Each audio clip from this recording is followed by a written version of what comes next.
All right, I'm going to call the Concord Township Board of Trustees October 2nd, 2019 meeting to order. Please stand for the Pledge of Allegiance. I pledge allegiance to the flag of the United States of America and to the republic for which it stands, one nation under God, indivisible, with liberty and justice for all. Okay, roll call.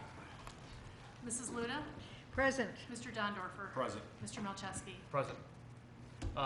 I'm going to, at this time, ask Ben Capel from Lake Tran to come up to the podium, and he's got a presentation for us tonight. This will be the second time that Ben and I ran into each other today. So, hi, I'm Ben Capel from Lake Tran. Sorry, I had an encounter with a ladder earlier this year that threw me off, and so my leg broke a little bit. But thank you for having me here. I am here to talk about Lake Tran and us on the ballot this November. I'm not here to tell you to vote yes. I'm not here to tell you to vote no. I'm here to just give you facts and information and answer any questions you have about our ballot initiative or just about Lake Tran in general. So Lake Tran has been around since 1974. We put the first ballot, or the first levy on the ballot in 1988, and it's the same one we've operated for the last 31 years. We've renewed it a couple times, never increased it. So, as you all know, Lake County has gotten a little older, so as it's aged, demand for dial-a-ride has gone up about 18% over the last 5 years. And at the same time, funding from the state for us has gone down by about $1.2 million. So you kind of see the graph for dial-a-ride going up and the graph for funding going down. So on any given day, we're over capacity on dial-a-ride by about 20%. That means 20% of the buses, or the people in the buses, they don't have a ride. There's no driver for them, there's no bus. So the way we accomplish that is with crappy service, excuse my French, more overtime than we should have, and forcing our part-timers to work more than they would like. So that's not sustainable for us. We've been doing that for the last couple years to try and keep up with demand. So over the last year plus, our board has sat down and talked, what do we do? Lake County is going to continue to age. Our revenue is going to continue to stay where it's at or go down. What are our choices? And so the board decided that the community should decide what they want from Lake Tran, that they shouldn't be the ones to make that choice. So they decided to put a levy on the ballot. And so the consequences of that are if issue 2, the levy fails, Lake Tran will cut roughly 30% of its service. 30% of dial-a-ride, 30% of fixed route, 30% of commuter express service. If the levy passes, we'll continue to provide dial-a-ride like we always have for the citizens of Lake County, maybe a little bit better. And we'll also do a better job connecting some job corridors in the county. So one of those is in Menor. Tyler Boulevard doesn't have bus service, 300 employers, 7,000 jobs. The other area that doesn't have that great a bus service that we get a lot of requests for is in Concord, which is service to Tri-Point. That hospital used to have great transit service when it was in the city of Paynesville, but when it moved to Concord area, there was no regular connection for bus service. So we get a lot of requests for better connection, specifically for jobs. Folks that have a medical appointment, a lot of times they rely on dial-a-ride, but the hospital has told us consistently they've had a hard time hiring folks, especially in entry-level positions, because of the barrier to transportation. So it's one of the areas we'd like to improve our service a little bit. So just some kind of facts for Concord Township. So we provide just under 17,000 trips a year to Concord. Your number one destination, as you might expect, is the hospital with about 4,000 trips a year. Your second busiest location is DaVita Dialysis with about 1,300 trips a year. So a decent amount of service is provided at Concord, and we love being able to serve you the way we have. So that's kind of my little spiel about the levy. I brought some handouts which I gave to Paul that give kind of some facts about the levy. The other thing we are trying to do is we are not trying to hide any information. We're trying to let the public have as much input as possible. So we have 10 sort of open house, public hearing style events around the county in different libraries so that the citizens can come talk to us about why we're on the ballot and get any information they want from us. So there's a schedule of those things also that I gave. There should be about 50 of them that if you want to hand out to any citizens that have any questions, we'd be happy to talk to anybody that has any questions about what we're doing. Because we want people to be informed, whether they vote yes or no for us. Our main objective is to make sure people know what they're voting on. I put those handouts on the counter for anybody to grab. Ben, can you explain how, we're 20% over capacity. How do we get 20% over capacity, or how do you allow that to happen? Basically, our scheduling rules dictate that if a person is going to a certain category of appointment, we don't say no. So if they're going to a medical trip, a work trip, a senior center, something called ADA, which is kind of in connection with our fixed routes that I could explain, but it's kind of complicated, or adult daycare, we don't say no to those trips. If 230,000 people in Lake County called Lake Tran tomorrow and said we needed one of those types of trips, technically we would say yes, which is kind of crazy, but we have felt for a long time that those are, how do you say no to one of those categories, right? It's not an easy thing to say, no, I'm sorry, I can't get you to work today. So that's how we're over capacity, because basically it's been all medical trips recently, which is the reason that's pushed that over. It's seniors going to medical appointments, and as the economy has improved, more people with disabilities have been able to get jobs. So those have been the two driving things over the last 5 years that have pushed that demand for dial-a-ride up. Over 53% of that increase in dial-a-ride has been senior medical trips. And so it's just really come down to, what does the community want from Lake Tran? Do they want us to stay kind of how we are, or do they want more services as the community ages? So that's the main reason we're on the ballot. But yeah, I'm here, use me, abuse me. If you have any other questions about Lake Tran, I'd be happy to answer them, or if you have any other questions about the levy, I'd be happy to answer. Quick question, this is a sales tax, correct? It is sales tax. Lake Tran has nothing to do with property tax. It has nothing to do with the value of your home. It never has, it never will. Right. So for every $100 you spend in Lake County, 25 cents would go to us. So it's our board felt it was the fairest way for our service to be levied on the taxpayer because it affects everybody the same. So whether you rent or own or anything like that, it's the same. And in a way, you have a choice because food is not taxed, so you can choose how much you participate in a way. Right. Thank you very much. Thanks, Ben. Thank you. Any Yeah, other no problem. questions? Paul knows you. how to get hold of me, so if you have any questions later, feel free to let me know. I'll be happy to give you any info you want. Thank you. Thank you. Thank you. Thank you. Thanks for having me. Good to see you mobile. Partially. Approval of minutes, September 18, 2019, regular trustees meeting minutes. Any corrections, Connie? Not for me. No. Okay. All right. Those will be approved. Elected officials report. Amy Dawson, what do you got, fiscal officer? Thank you, Mr. Milczewski. As of September 30th, we were 75% of the way through the calendar year. Hard to believe. The treasury balance for the 19 active funds within the township treasury was $6.5 million. This balance includes $619,348 in funds set aside for specific projects. Year-to-date expenditures were 60% of the amount appropriated for 2019. The revenue received year-to-date is 98% of the amount budgeted for. This includes the second half of our 2018 real estate taxes.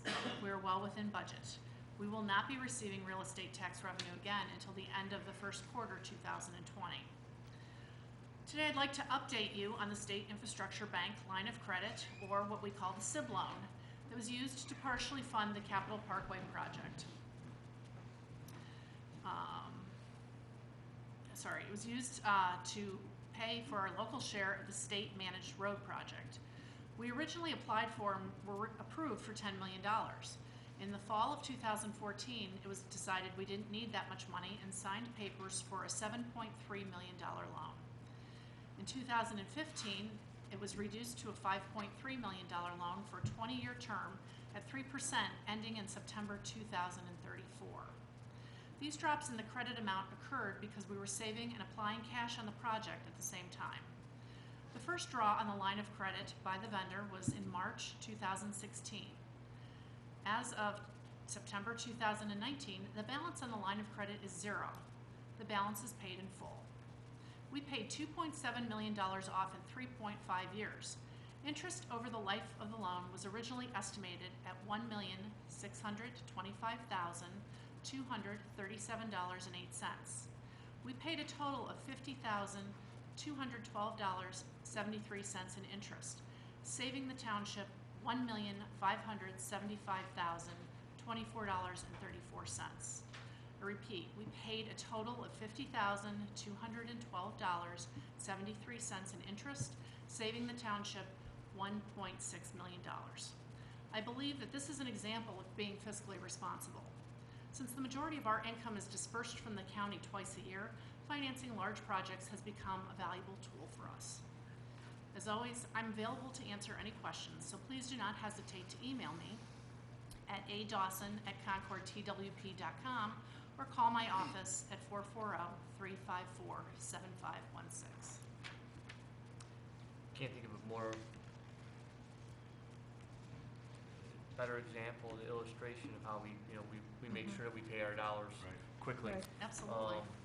Yeah, I remember that it was originally $10 million and we did 7.3, and then we just, Well, the project hadn't started yet, and we didn't think we'd need the money, so they asked for the $2 million back so they could give that to somebody else who needed it, and we let it go. yeah. But the most important thing is really, what we paid in interest over, that, We paid ahead, we paid early, and whenever we take out debt, always make sure there's not a prepayment penalty. That is the number one question that I ask any financial Right, thing that we do, so, Great job. thank you. thank you. thank you. Connie, anything? Nope. I have nothing. There was no rain. I had a friend of mine that was in his pool yesterday. So just Yeah. wherever that's worth, Right, if you're in October and you're still haven't closed your pool yet and you're inside, that's amazing. So, Andy, how about you in the administration department? Thank you, Mr. Melchesky. Good evening, members of the board, Mrs. Dawson, members of the public here tonight. I'll start with the cemetery sexton gave me some notes to cover. Just a reminder that if you're placing sentimental items on the graves, they could get lost, stolen, or damaged. If it's something that is very near and dear to your heart, we don't recommend that you place it out in the cemetery. We do have graveside cleanup. This is an annual event scheduled for November 1st, and we'll be posting that notification on the exit signs 2 weeks prior to cleanup. Just remember that fall and winter is here, or fall is, and winter's right around the corner. You are permitted to have one artificial decoration per occupied gravesite from November 15th to March 31st. Wooden crosses, if you're using those, we ask that it's one per. And if you have any other questions or you need more specific details, please contact the cemetery sexton, Karen Warner.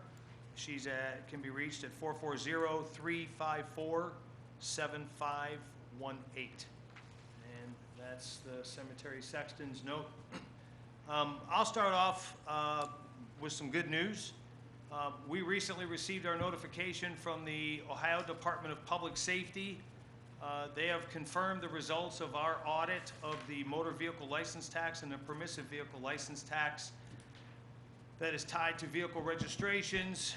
If you remember, I think I talked about that this summer. Our summer intern conducted a thorough review that took her half of June and July of every vehicle registered in zip codes 44060 and 44077.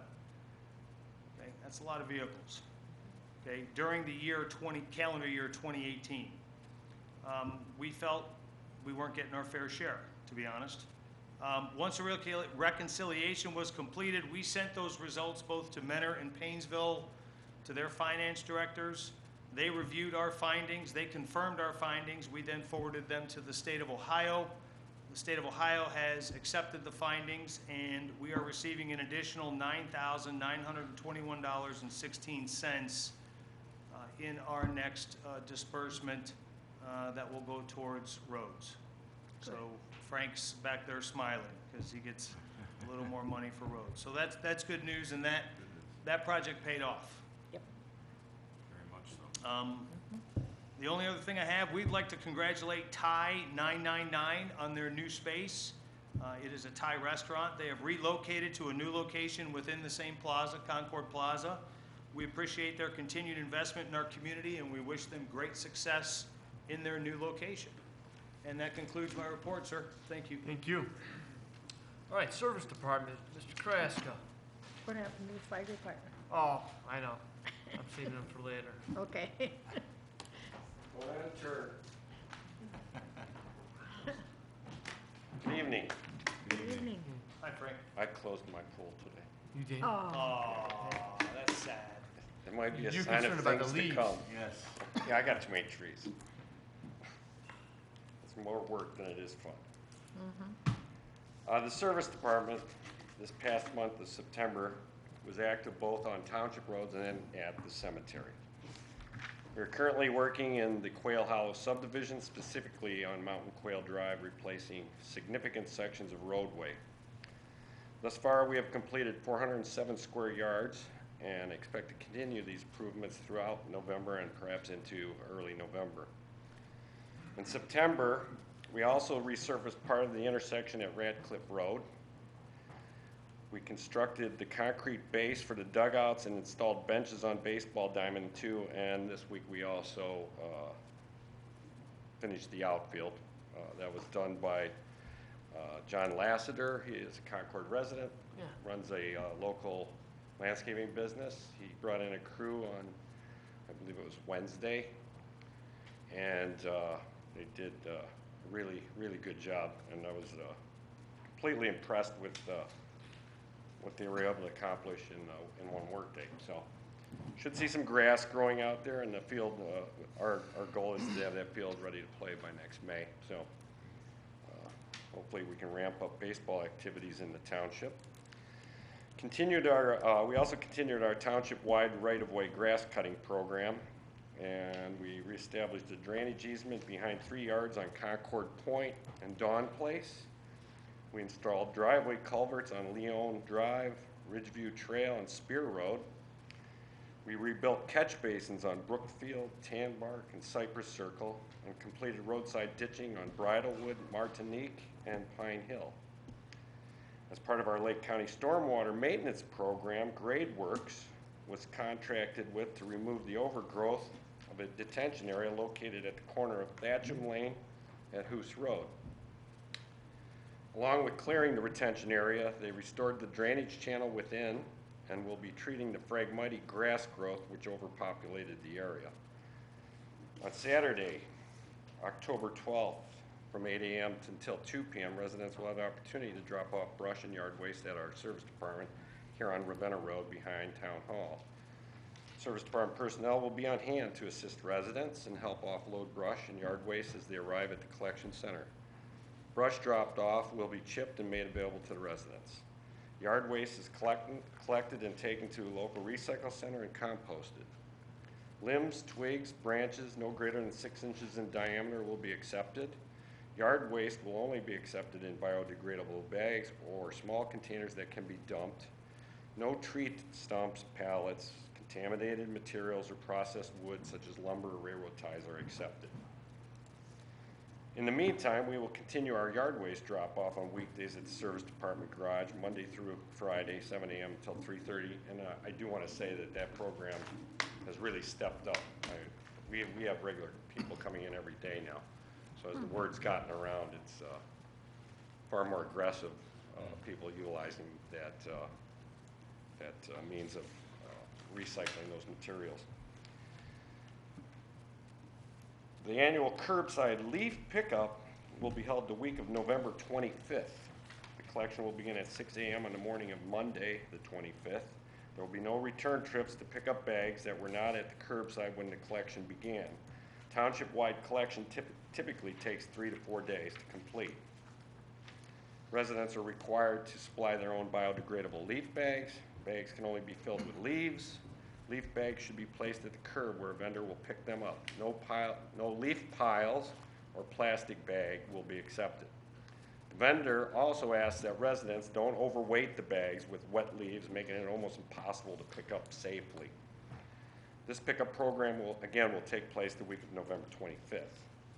Finally, with the winter at our doorstep, mailbox snow barricades are available to Concord residents. We are currently scheduled to install 16 new barricades, or snow shields as we called them in the past, in the next couple weeks. And since the inception of that program, we've installed 681 for residents throughout the community. If you have any questions regarding services provided by Concord Service Department, or if you have made observations that you want to report to the Concord Service Department, you can find our contact numbers and other related information under the Service Department tab on Concord website at www.concordtwp.com or call our office directly at 440-350-3225. In closing, you'll notice that the beauty of Concord Township will be at its peak in the coming month within the trees that surround and intermingle throughout our community. We as residents of Concord Township need to focus in on maintaining long-term programs that replace and renew tree growth and educate the residents of the many benefits that they provide. And foremost, establish guidelines where new development makes this inclusive with the developers' plans as they expand within our community. Let this knowledge originate from Town Hall and go beyond for the benefit of the community, its children's, and its children's children for the foreseeable future. That concludes my notes for this evening. Thank you, Frank. Thank you, Frank. All right, Chief, you want to come up? I was gonna put you next to Sheriff, but It's all right. you get us so anxious over there. That's okay. I was anxious. So for the month of September, the fire department responded to 215 events. We had 124 EMS calls with 101 transports to local hospitals. We had 7 fire events. Within Concord, we had 1 cooking fire, 1 vehicle fire, and 1 gas grill fire. Outside, we provided assistance to our neighbors for 1 vehicle fire, 1 oven fire, 1 explosion, and 1 structure fire. We gave mutual aid to our neighbors 21 times, and we took it from them 13 times. The Fire Prevention Bureau was busy in September, as they always are.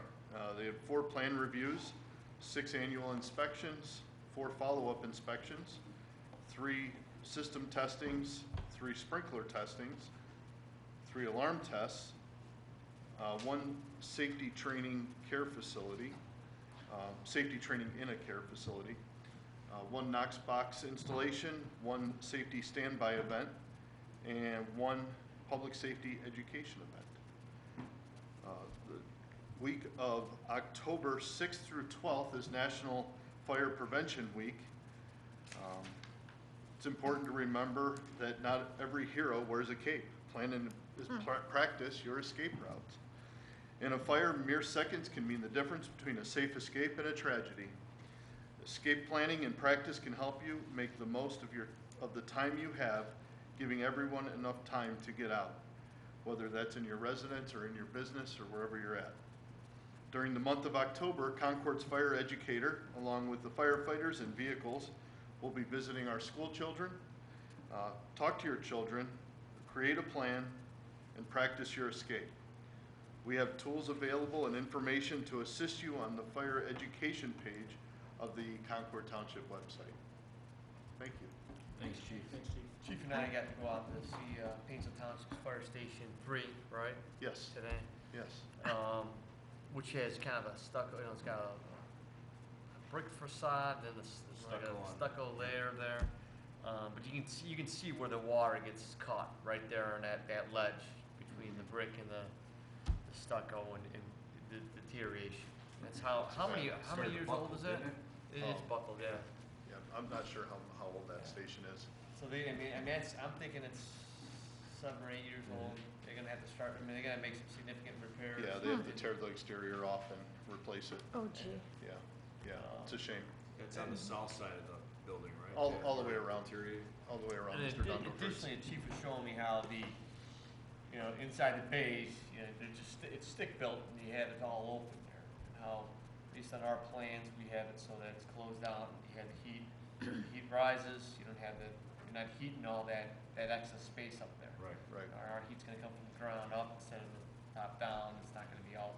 Plus, there's as much as they're starting from the top, they're open to the top. They're open above it. Right. So A lot of void space to heat Right. that Yeah. just costs money. it's a huge void space. It's a Yeah. significant amount of void space there to heat there. Yeah. And so part of that is, you just kind of, the purpose of that is really just the cost-effective methods that, at least goes into the planning and thinking about what's appropriate for a sustainable fire station for over a long period of Absolutely. time. Right. So Absolutely. a little bit a little bit money at the beginning saves a lot of money in the end, so. I have a question. Sure. What was the cause of the explosion that you responded to?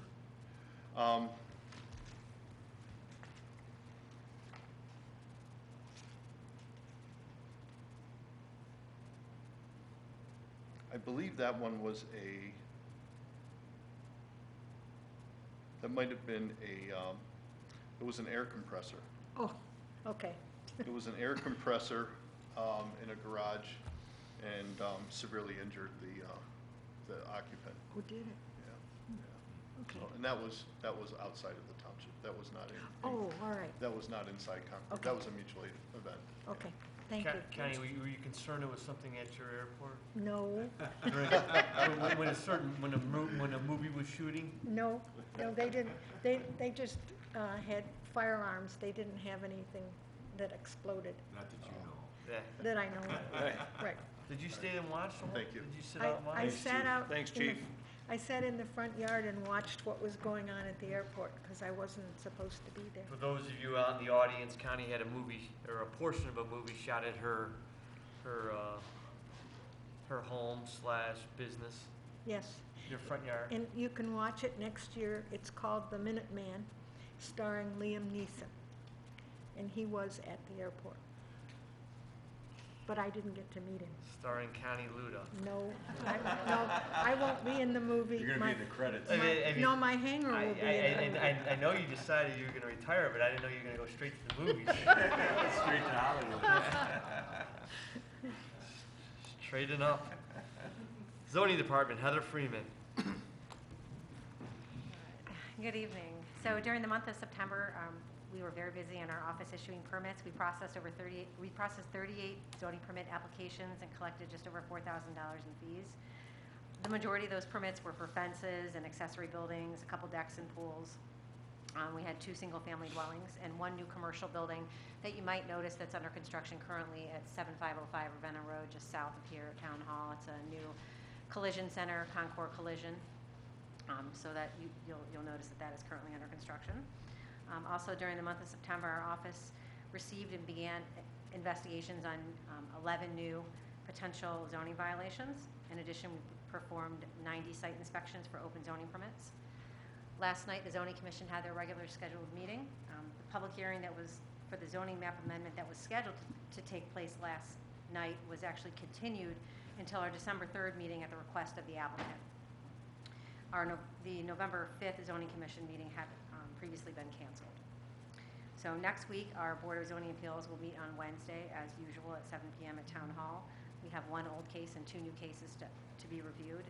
The detailed agendas can always be found on the Township website under the Public Meetings tab. If you have any questions, feel free to contact our department. All of our information is on the website, or I can be reached directly at 440-354-7506. Thank you. Thank you. Thanks, Heather. Rec Department, Deborah. Good evening, everybody. Well, you know it's fall when our administrator breaks out his funky fall leaf socks. So, happy fall, y'all.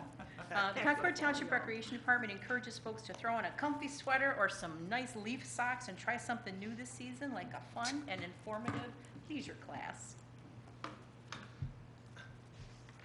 October leisure classes offered through the Concord Township Recreation Department include martial arts for adults and kids, pound, the exercise class using weighted drumsticks, tai chi, yoga, Pilates fusion, mixed level yoga, move and groove for ages 2 to 3, princess ballet for ages 3 to 5, hip hop and tumble for ages 4 to 6, Microsoft Windows for adults, photography from A to Z, mahjong, mixed media art, stained glass art, personal budgeting, and getting started with Medicare. And those are just our October classes. Library Tuesdays at the Community Center continue in October with a Reader's Cafe that actually started yesterday, where representatives from the Morley Library presented exciting new books on the market. Then on October 8th, learn to use that Instapot you got last Christmas. Instapots are the new big thing, and once you use it, they say you will surely love it. On October 15th, crafter Kaylee from the Morley Library will show us how to make beautiful art by creatively folding the pages of old books. and join Tammy Brown, the general manager of the Cleveland Aquarium, on October 22nd as she tells the story of the rejuvenation of the Cuyahoga River throughout the last 50 years. All Library Tuesday programs begin at 10 a.m. and are at the community center and are free. So there are still seats available for all classes and programs. Go online to register at concordtwp.com, and there you will find our entire lineup of classes and events through the end of the year. So check it out today. Senior socials at the community center occur the first and third Wednesday of every month. They're a great way to meet new friends and enjoy a fun afternoon. They're free and they usually include coffee and dessert. All are invited. Just call the recreation department to reserve a seat. Earlier this afternoon, our 55-plus group got their goosebumps on while listening to the eerie and odd legends of Lake County presented by the Lake County Historical Society. Our next senior social on October 16th is an event where everyone is invited and encouraged to attend, and it is our annual Candidates and Issues Forum. Mark your calendars for Wednesday, October 16th, when Concord Township presents our annual Candidates and Issues Forum. This year, the forum will be held at the Auburn Career Center auditorium, not at the community center, and begins promptly at 3:30 p.m. The Lake County League of Women Voters will moderate the forum. There will not be audience participation during the forum. However, candidates are encouraged to stay afterward and give voters an opportunity to chat with them individually afterward. The Candidates and Issues Forum is a perfect opportunity for voters to meet the candidates and hear their views. No pre-registration is necessary, so just come and get informed. It's October, and that means little ghosts and goblins are counting down the days until it's candy overload time. And Concord Township is all in for some family-friendly fun. Our annual Halloween haunt is set for Thursday, October 24th at Gristmill Village on Friedel Drive off of Cryle Road.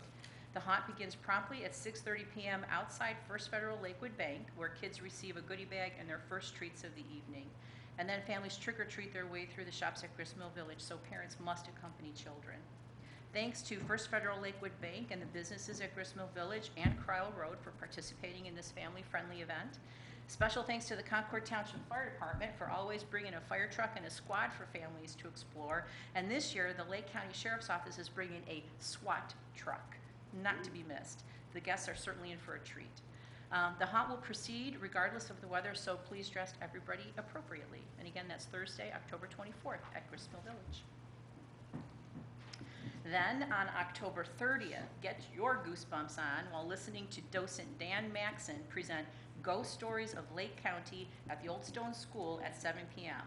Hear all about Mrs. Morley dressed in a long white gown floating down the staircase of the Morley Music Hall at Lake Erie College, plus stories of other paranormal sightings around our county. This program is free and all are welcome to attend. And good old-fashioned door-to-door community trick-or-treating is set for Halloween night, Thursday, October 31st from 6 to 8 p.m. throughout Concord Township. So let's all work together to keep our little ones safe. All of this information about the Concord Township Recreation Department events and classes can be found in the fall edition of the Concord Township newsletter, the Concord Grapevine, and on the Township's website, or simply contact us at the Recreation Department at 440-639-4650 for personal assistance. We're always excited to talk to residents and listen to their comments, ideas, and suggestions. We truly want to hear how we can better serve the residents of Concord Township. So everybody have a beautiful October. Did you see what I did there? Wow. Stay safe out there, and thank you for your time tonight. Yes, we did. Thank you, Deborah. Thank you. Nice Deborah. job. Nice job. All right, Concord Law Enforcement, Sheriff Liam Bruno.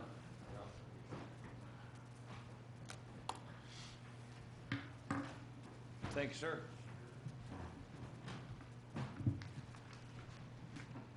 Connie, Liam, the other night at dinner, told me to tell you that sorry he missed you. Thanks. And he did enjoy the airport. So. Good. It's a busy month. We had 1,215 calls for service. I want to note today, we had a missing 13-year-old boy here in Concord that disappeared last night. And I put it out on our Facebook page today at 4 o'clock. He's been found and located in his back home. But just to note, since 4 o'clock for that 4 hours, we had 50,000 views and 2,228 shares off our Facebook. And it was because of that posting, we were able to locate him. And so we really thank all the Facebook viewers, but that's how effective that is for us. In September, we had 2 injury accidents in Concord and 12 damage accidents. We had 6 arrests. 2 females were arrested for disorderly conduct. We had a male domestic violence arrest that led to a narcotics possession charge. We did a warrant arrest on possession of heroin, and 1 male was arrested for aggravated menacing. We did 153 business checks, stopped at 152 times at businesses in the area for crime prevention. We did 23 citations and 114 warnings in Concord. We found 5 drivers driving under suspension, 1 driving intoxicated. We have numerous investigations started in Concord. 1 was for a heroin overdose. The person didn't die. We had 3 break-ins to vehicles, 21 civil matters to note, 1 person who died, a DOA, 9 domestic violence calls, 10 juvenile complaints, 60 suspicious circumstances, 24 welfare checks. One thing to note is 17 fraud scams that we're investigating. And I do have to reiterate to our residents the importance of scammers are targeting seniors. Didn't happen in Concord, didn't happen in our jurisdiction, but here in Lake County, a truck pulled up with a white truck with yellow lights, threw some things down on somebody's driveway, looked like they were working, and then proceeded to bully the 90-year-old woman there into paying him a check for $7,000. And she didn't think to call anybody till they left.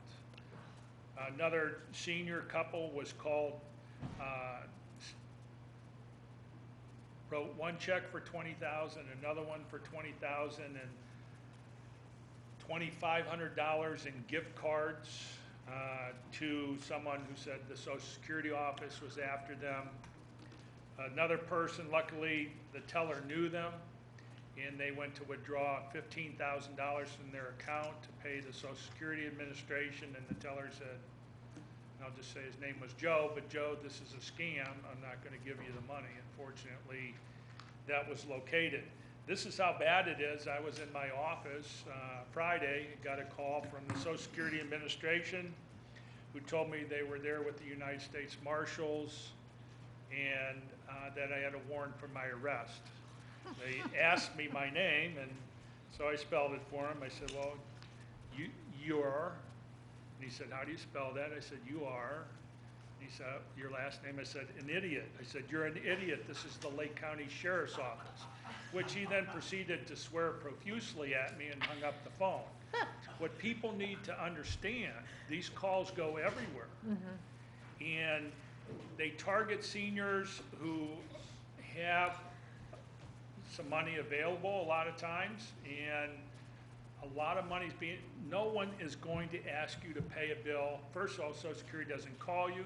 No one will ask you to pay a bill in gift cards from Kmart or Walmart or wherever, but there are still a lot of people falling victim to this, so please talk to people who aren't familiar with us and let your family members know.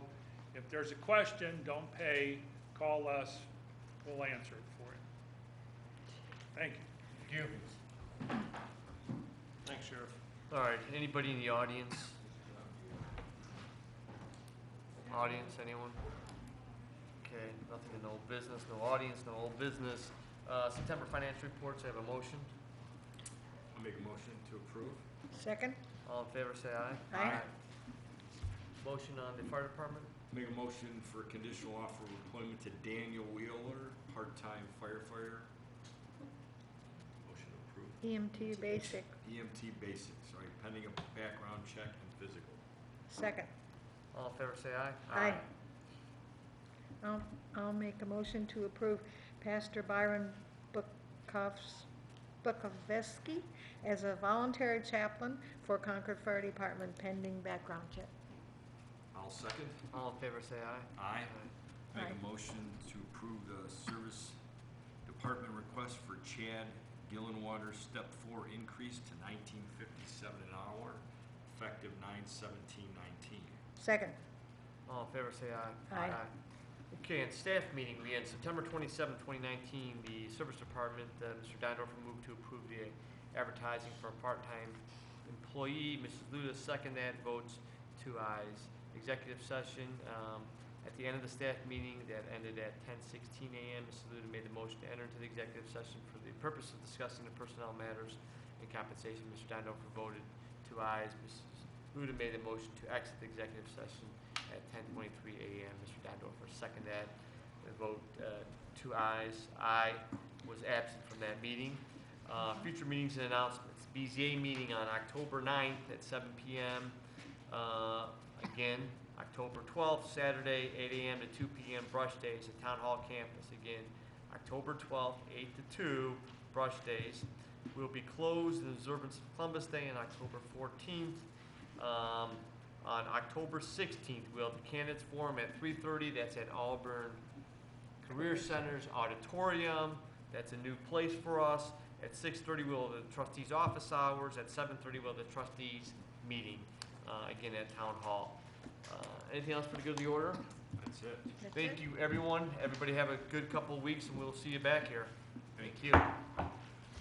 Hey, Deb, since that candidates forum's at